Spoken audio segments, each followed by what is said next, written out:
tip. We're going to look at major 7 chords, some open major 7 chords. There are 6 of them that are relatively easy to play.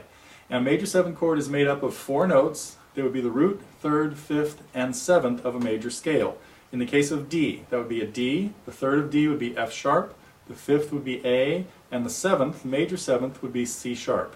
Let's take a look at a few of those chords now.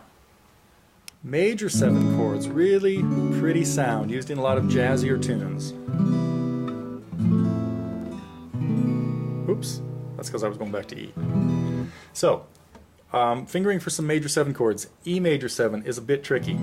We need to take, in order to make a major 7 chord, we have to add a 7th, which in this case is D sharp. So for E major 7, we need to add a D sharp below this E right here. That means we need your first finger to go to D sharp, your second finger to pick up the G sharp that you just lost, and your third finger to play the B on the 5th string. E major 7.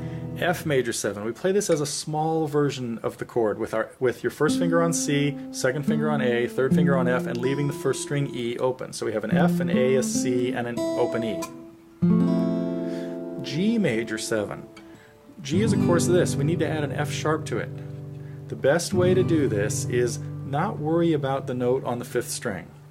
We're going to add an F sharp right below this high G. So this high G is going to get changed to F sharp by either taking my second finger and playing F sharp up here like this, and making sure that my G here is killing the A string right next to it, making sure that I'm touching that so that there's no sound out of it. Now, that chord can also be played with your first and second fingers, as long as you're killing the 5th string. So important on G major 7 chords, you don't want to hear the 5th string at all in there. You either play it with your first and second, or your second and third.